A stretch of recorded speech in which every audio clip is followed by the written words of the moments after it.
All right, hey guys, what's up? Here we are, Chateau Whistler.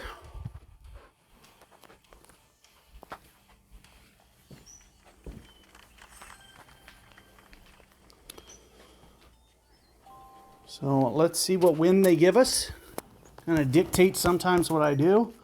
I'll probably stick Mojave here. Might as well. Maybe switch down to high flight. A little bit more side spin. You can see how that's used. But I could just as easily counter it with curl. And I won't have to use curl this way. These balls are pretty interchangeable for me in tour. As you'll see, distance really doesn't, it's not the primary factor when we get into these holes. So here you can see we blast it way down here.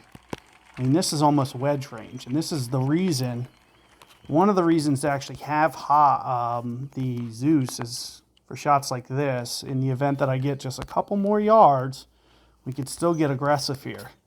So I'm thinking, I don't have much time to do this. I'm thinking somewhere along the lines of this, 24 rings. Really don't have time to leave the game and do that, but I'm going to try to rush through this, plus power. So there's 5. So we are going to have to power, especially dipping down into this sand. So I'm thinking somewhere along the lines of this, plus wind effects, so you can see I'm going a little extra, plus all this power I'm using.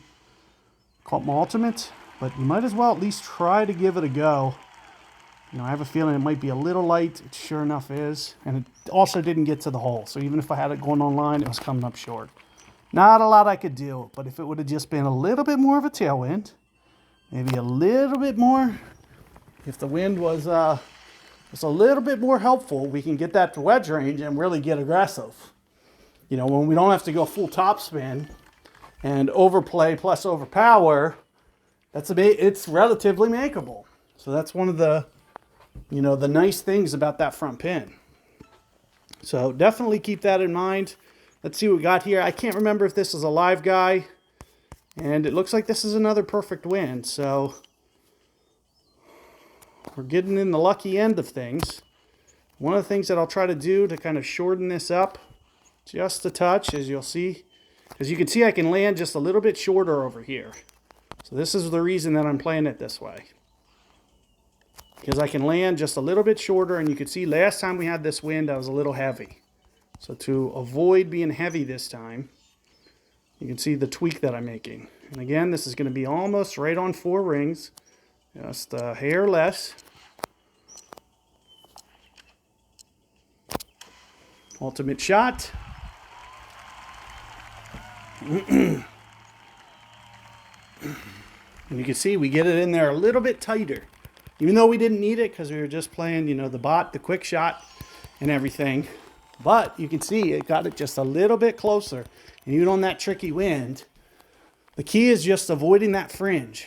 And that, a lot of guys like to bring Orion so that fringe is always open. However, your Bigfoot doesn't stop the way this does. You can see how much easier it is to bring in the longer club. It's much easier to bring that Spectra in than it is to have to force yourself to do that shot with Bigfoot.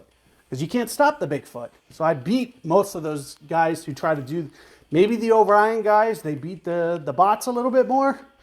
But every time I go up against somebody with the Orion, it's very hard for them to hit that shot in there perfect with the Bigfoot. Especially in all win scenarios.